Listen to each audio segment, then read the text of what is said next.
Vitamin D, often referred to as the sunshine vitamin, is a crucial fat-soluble vitamin that plays a multifaceted role in the human body. Unlike other vitamins that are primarily obtained through diet, vitamin D can be synthesized in the skin when exposed to sunlight. Its vital functions go beyond merely aiding in the absorption of calcium and the promotion of bone health. Hi, I'm Dr. Stef Snyman from Fire for Life, where we help you to fix insulin resistance easily. And today, I'm joined by Dr. Frank Muller, our Chief Medical Officer and Clinical Pharmacologist on the team. Frank, hi. Hi, Steph. Hi, everybody. No, good. So today, Frank, we will explore the diverse roles of vitamin D in the body, its dietary sources, and its importance in various health conditions, such as diabetes, bone health, osteoporosis, and even in cancer prevention and treatment. We will also discuss the recommended daily dosage to help you, the viewer, the fire participant, to maintain your optimal vitamin D levels. So, Frank, let's start off. We get this question so often. What does vitamin D do in the body? Thanks, Steph. That's a very good question to ask, and the answer will take an hour or more to answer. The reality is vitamin D is probably involved. Frank, you'll have to keep it shorter than an hour. We have to be. Just getting on a roll here. Okay. Yeah, so vitamin D is involved in virtually every process in the body on one level or another. The thing we all know about is its effect and its importance in the absorption of minerals. Most people know it's important for the absorption of calcium, but they don't know that it's also important for the absorption of magnesium and iron and quite a few other minerals, including zinc. So vitamin D is a regulator of mineral absorption from the gut. If you've got low vitamin D levels, then you're going to have problem absorbing minerals in your diet. Then also vitamin D is important for bone formation, the depositing of various minerals, including magnesium and calcium, into the bones. So it has a bone protective, a bone density benefiting effect. It is important in gene expression, and very few people actually know this. So vitamin D regulates the expression of genes and in the process also the multiplication of cells. So the rapid multiplication of cells is difficult in the presence of adequate amounts of vitamin D in the blood. So cancer cannot really grow because vitamin D stops these fast-growing cells from multiplying so rapidly. Of course, it does not have the same effect on the sperm cells and the cells in the ovaria. It is a steroid, and it's an important part. Chemically speaking, vitamin D is a steroid, and so it has a major benefit on the sex hormones. It can act as a building block for building the sex hormones. The sex hormones are crucial for normal health and many other functions. So the sex hormones, that'll be your testosterone and your estrogen, right? And progesterone, yes. And some derivatives thereof, but those are in women, estrogen, progesterone, and in men, testosterone. Low levels of these hormones are associated with so many different diseases, and chronic diseases in particular, that it's very important to boost the vitamin D for the purpose of having it as a building block for these hormones. Frank, if you say that vitamin D is a steroid, does it mean it's also sort of anti-inflammatory in a sense? Yes, correct. I refer to it as God's steroid because it has all the anti-inflammatory effects of prescription steroids, but it has none of the side effects, actually quite the opposite. So it's something like prednisone or prednisolone or one of these steroids often prescribed. They will have anti-inflammatory effects, but at the same time, they will cause diabetes versus vitamin D, which reverses diabetes. Steroids, cortisone or so, will thin the skin. Vitamin D thickens the skin and makes it more resilient. Yeah. The cortisone will cause psychiatric conditions. Vitamin D cures psychiatric conditions. So absolutely every bad side effect of the steroids is reversed by vitamin D, but vitamin D still has a core function identical to those steroids, which is anti-inflammatory, preventing inflammation in the body.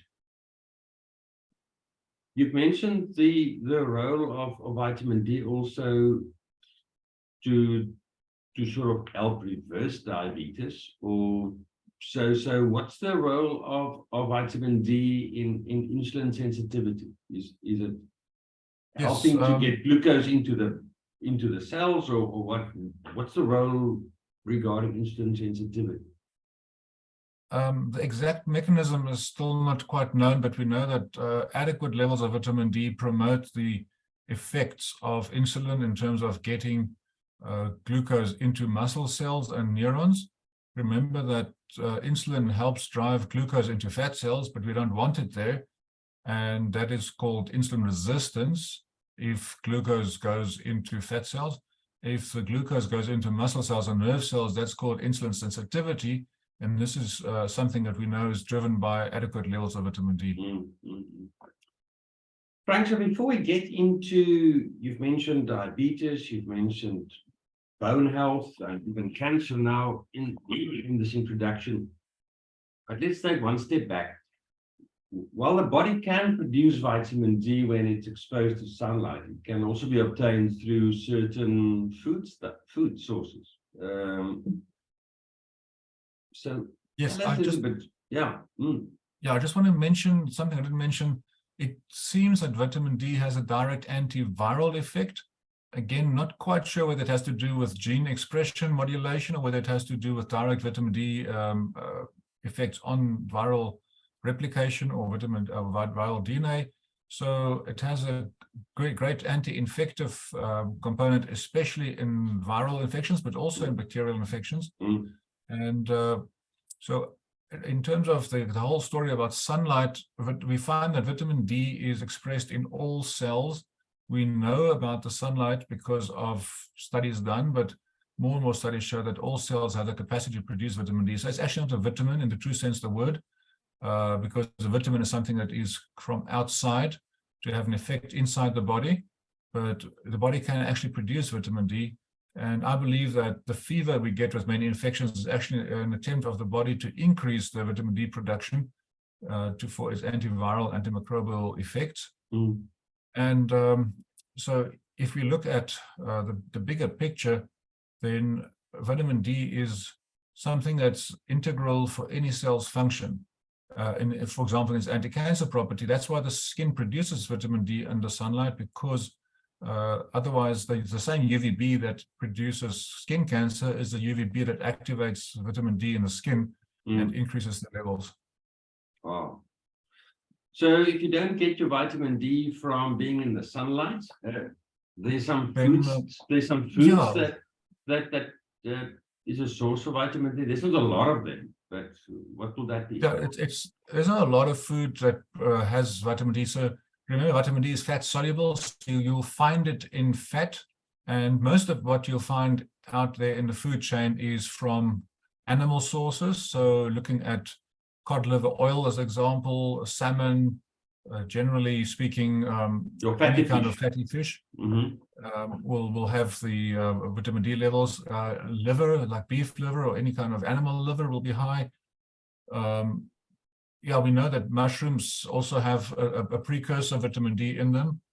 And then for the rest, you're talking fortified foods, fortified dairy in some countries, fortified orange juice in other countries. So there are fortified foods out there as well that have vitamin D added, but it's normally in very low amounts. And egg yolk, obviously, also. Eh? Yes, I forgot to mention egg yolk. That's a high source of vitamin D as well.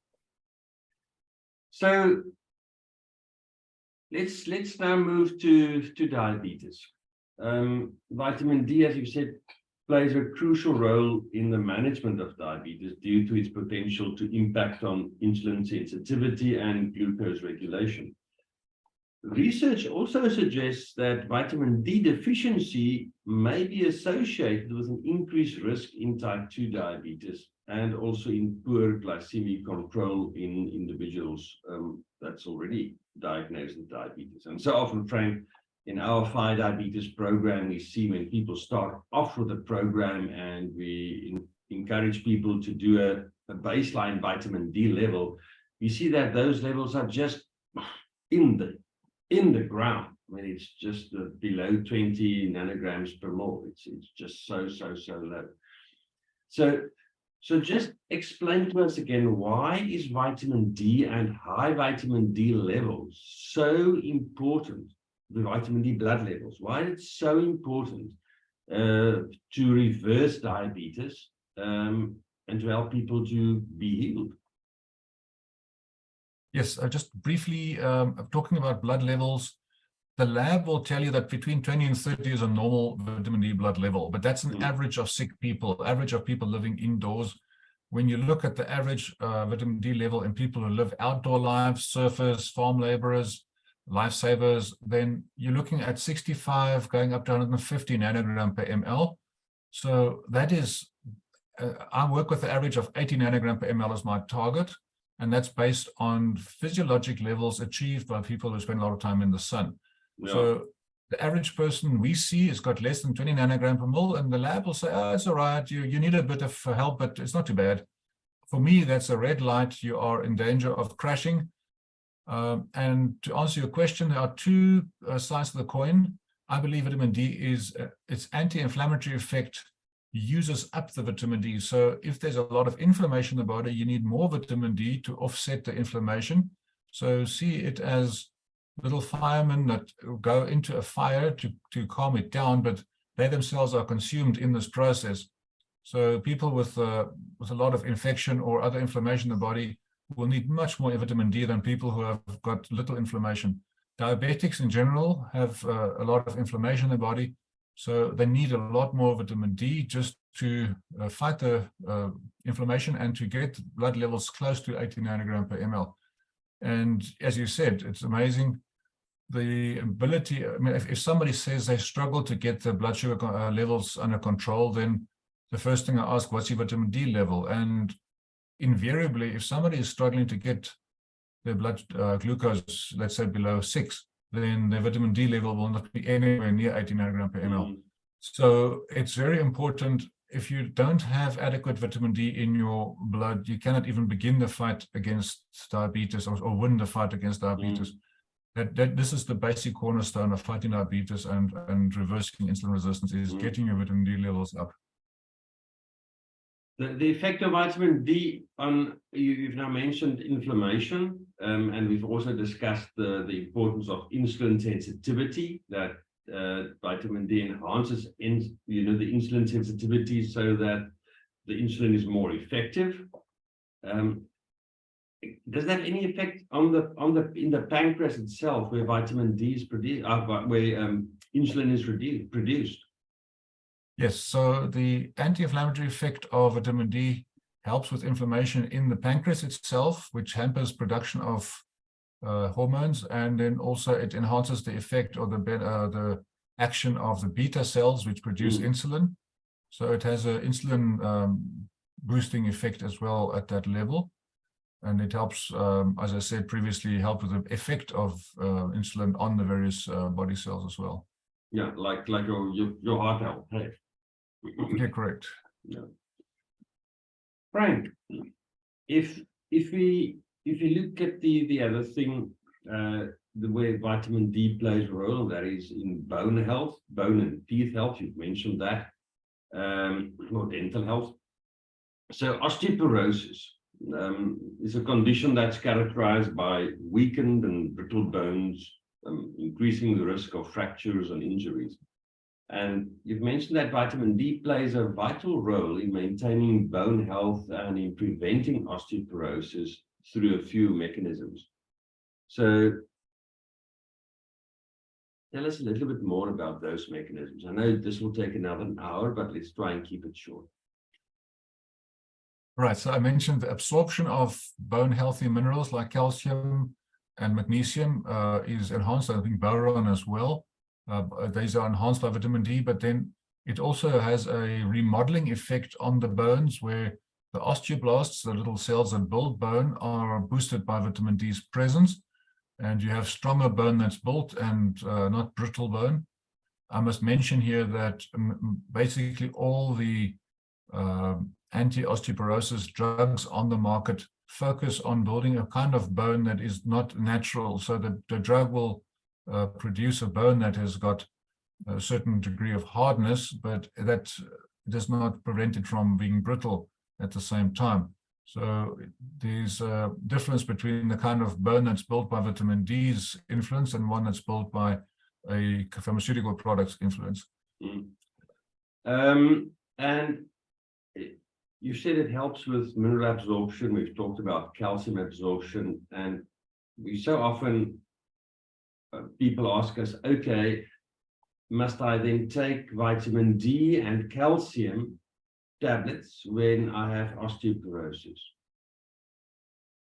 Yeah, that's the standard prescription you'll get from your doctor is a little bit of vitamin D, something like 1,000 units if you're lucky. Some doctors will prescribe this calciferol tablet at 50,000 units a tablet once a week. Well, every 2 weeks, and I do it every 2 weeks, so it's absolutely smart. Okay. It's just, just make sure there's no overdose, eh? Yeah. And then you have a very high dose of calcium, something up to 1,000 milligrams of calcium. And somehow the low amount of vitamin D and the high amount of calcium is supposed to reverse osteoporosis. And you'll find so many people believing this, versus every study that's done on calcium shows that more than 200 milligrams of supplemental calcium per day increases overall all-cause mortality, morbidity, makes diabetes worse. So calcium is not a good supplement to take in high doses. 200 milligrams is the upper limit according to research. Calcium taken in organic form, as in milk and food form, is not a problem. It's the calcium that we get in our supplements, which is plain old calcium carbonate, marble, which causes the problems, calcifications in the various arteries and all that. So you need a lot more vitamin D to fight osteoporosis, and you need very little calcium to fight osteoporosis. Magnesium and boron are far more important in fighting osteoporosis than what they are given credit for, and calcium actually plays a much lower role than it's given credit for. So basically, if you have osteoporosis, rather take high dosages of vitamin D, throw away the calcium pills because you get it in food from your food anyway, get high dosages of magnesium and consider taking some boron. Correct. That's a much more important in the bigger scheme of things. And magnesium, vitamin D and magnesium are both, if you look at the recommended daily allowances and you look at what science tells us, there's such a discrepancy, you can only shake your head. So in South Africa, it's a vitamin D pill that has more than 1,000 units actually becomes a prescription drug, Schedule 3. This is a serious medicine, must be prescribed by a doctor if we get more than 1,000 units. And yet we know from proper research that you need 5,000 to 10,000 units a day. Yeah. If you're a diabetic, you probably need 10,000 units a day. 10 to 15,000 units. That is as silly as it is. And you only have one product in South Africa that will supply that if it had worked the way it was supposed to work, and we know that it doesn't work as it's supposed to work. No. On the other hand, magnesium supplements are limited to 250 milligrams of elemental magnesium, and we know from good research, and it has been known for decades, that you need 500 to 1,000 milligrams of magnesium a day, elemental magnesium a day. So again, the government limits the supplement companies how much magnesium they're allowed to add to a supplement, whereas we know that the more magnesium you give, the longer you live and the healthier you live. So you are in a constant battle with doctors who believe what the government says is true versus what science is saying. And what science is saying is very different from what the government is saying. Oh, that's news to me. I never came across this before. Right? I never came across this at all in my life. Okay, we've said it's important for bone health, and muscles, bone and muscles.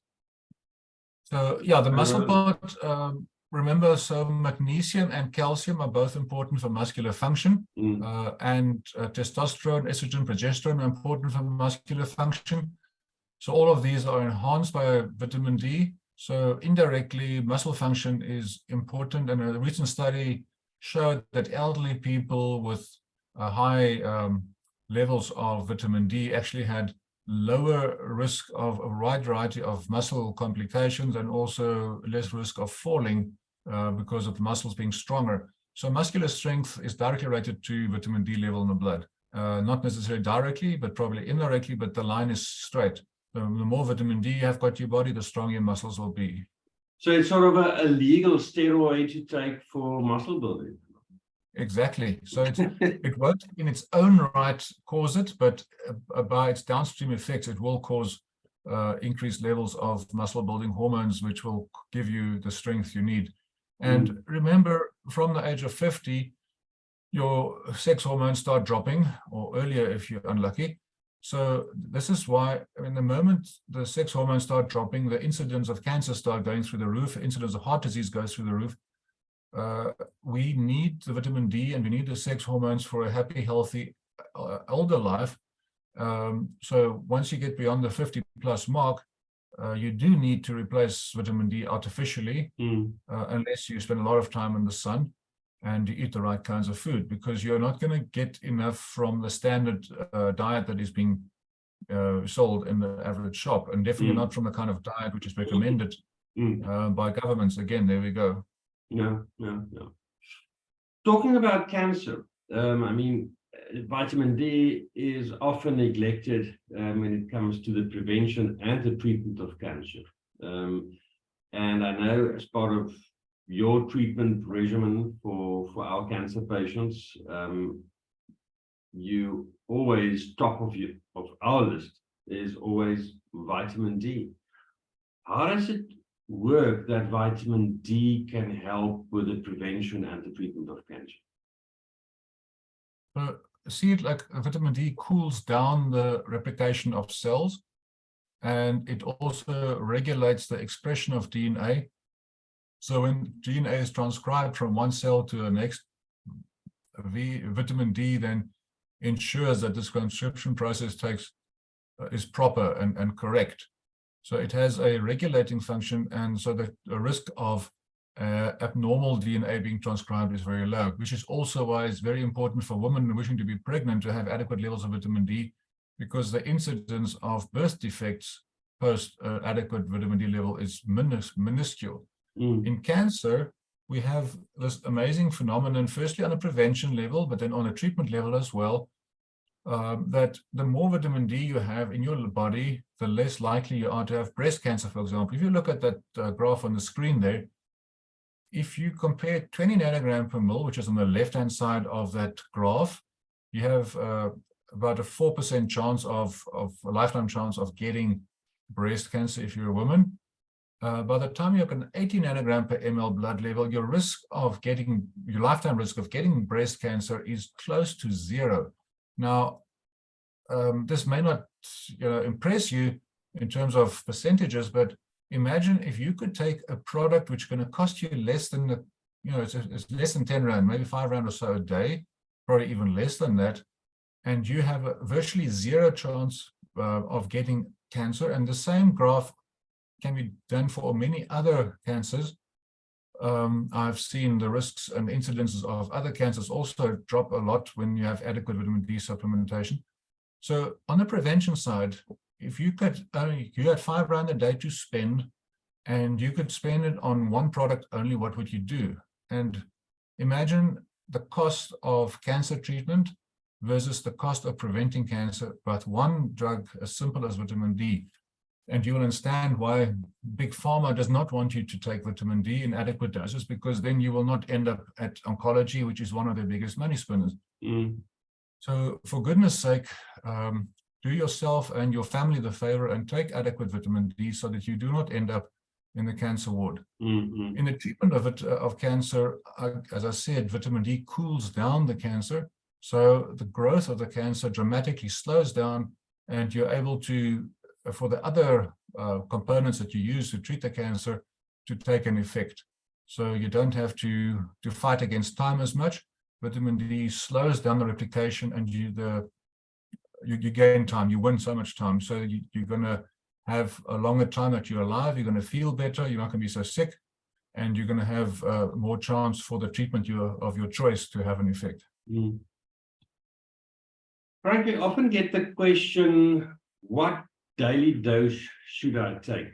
But before we get to that, I'm reminded of that study in Finland, where I think it was around 2006, the incidence of type 1 diabetes actually stabilized, and it started to decrease in 2006. And that coincided with authorities fortifying milk products with calciferol, which is a form of vitamin D. So that was so interesting that in Finland, where we started not just to put, like in the salt, the iodine, but in the milk, they've added more vitamin D, and that actually helped to bring down the incidence of diabetes. Then there's yes, Frank, yeah. Do you want to say something? Yeah, then the other thing before we get to the dosage, Papadimitrou, the Greek scientist, reported in 2017 of that statistical error that they discovered in the estimation of the recommended dietary allowance, the RDA, for vitamin D.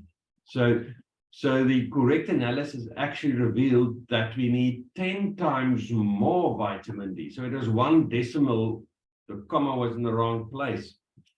So that was one of the sort of, oh my goodness, we've been prescribing dosages that was 10 times less than what it's supposed to be. The other interesting thing that came out that he reported on was, if you want to reach a blood level of 20 nanograms per milliliter, so that is 50 nanomole per liter if you're in the States, or in Australia, other places. So there's two units in which people report on vitamin D levels. We also always have to watch and check which units are they talking about. So you need about 9,000 units per day to reach a blood level, according to the one study, of 20 nanograms per mil. For about 97.5% of individuals. And other studies say you need actually higher dosages than that. So they also say, please explain this to me. They say, and I'm quoting here, low levels of 25 hydroxyvitamin D, okay, so they regard low levels as less than 30 nanograms, okay, were associated with an increased all-cause mortality, challenging the previous presumed U-shaped curve relative to vitamin D levels and mortality.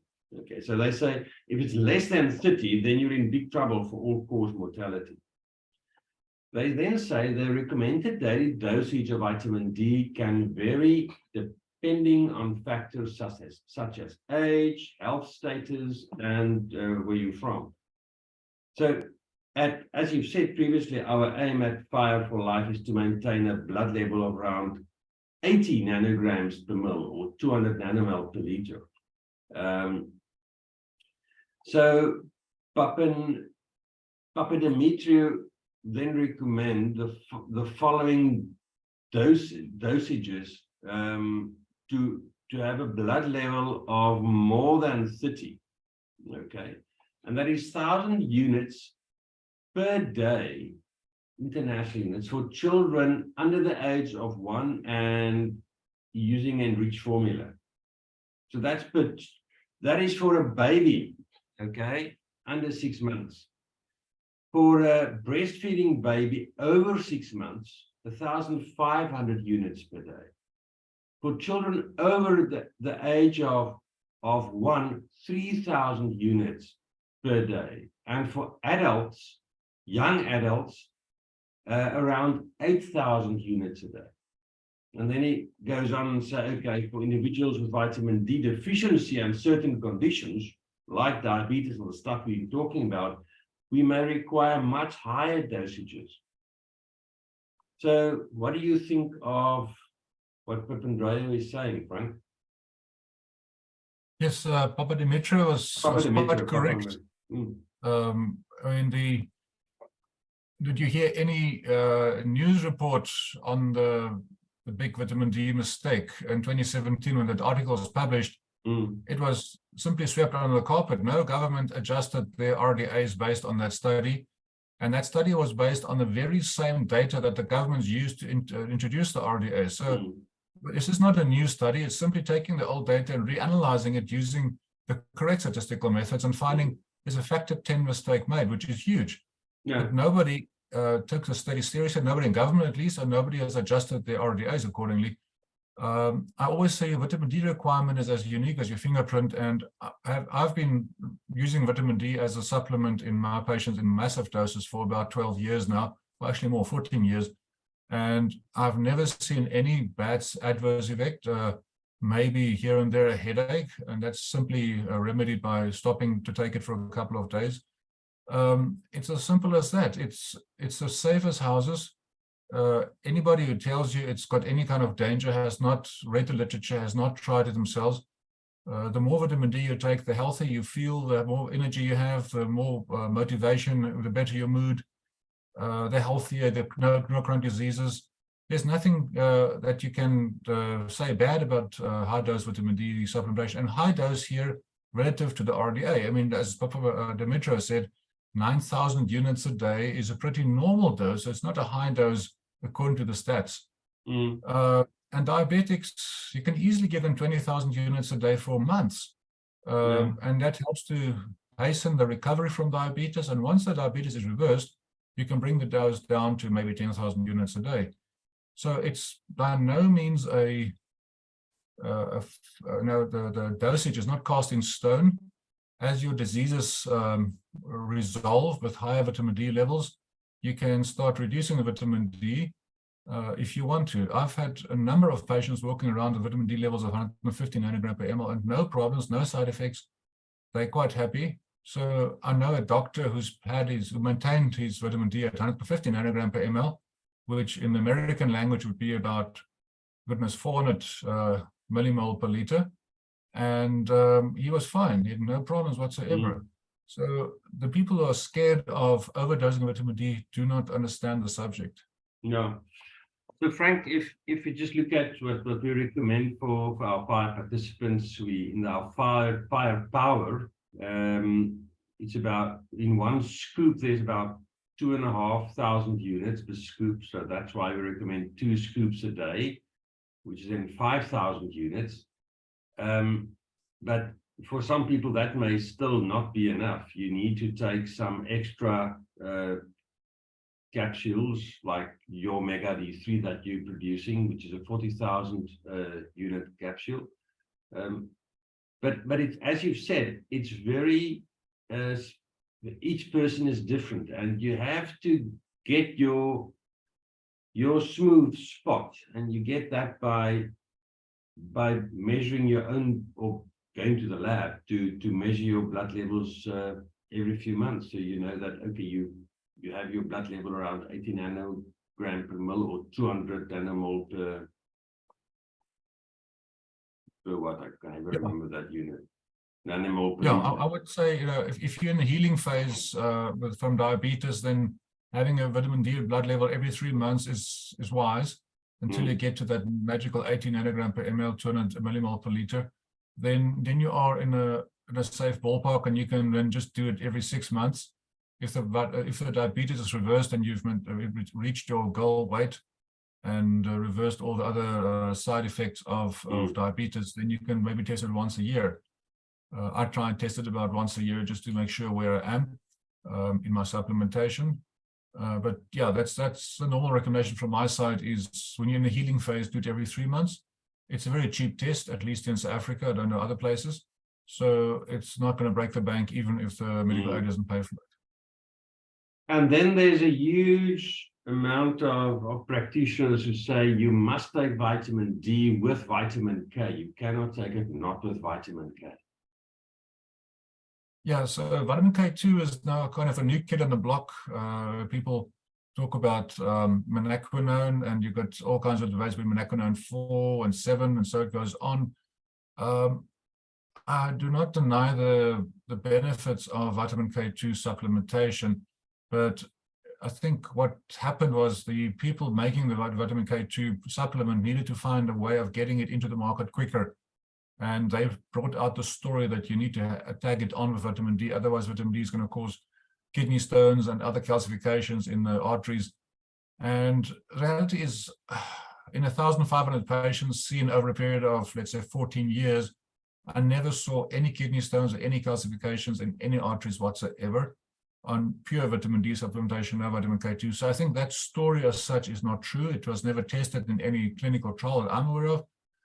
So it's a conjecture based on some in vitro research, but it has never been proven in real humans in the real world. And vitamin K2 is extremely expensive compared to the very cheap vitamin D. So if you have got limited funds, just keep with your vitamin D and don't worry about the K2. If you can afford the combination, we can go ahead with it, because K2 has got many other effects which are beneficial to the body. So I won't shoot down vitamin K2 as a further life enhancer and a health enhancer, but the story that it's important and essential for to go with vitamin D supplementation, I think that has no basis in scientific fact. Thanks, Frank. So, to summarize, vitamin D it's actually a remarkable nutrient with diverse functions that extend beyond supporting bone health. From its involvement in mineral absorption to its potential in the role in the prevention and treatment of various diseases. So vitamin D plays a vital role in maintaining overall health and well-being. So please ensure adequate vitamin D intake through a combination of exposure to sunlight, 20 minutes per day in the sun if you can, the dietary sources that we've mentioned, and adequate supplementation. You'll never be sorry, especially if you want to reverse your diabetes, if you want to prevent osteoporosis, and also reduce your cancer risk. So remember to consult with any of our 5 practitioners or your healthcare provider to determine if you're a special case, the right dosage for your specific needs, and to address any underlying health concerns that you may have regarding vitamin D. You are welcome to contact us. The detail is below. So thanks so much, Frank. Really appreciate your wisdom today. Thank you so much, Stef. It was a pleasure to be here. Good. Have a great day. Okay. Bye-bye.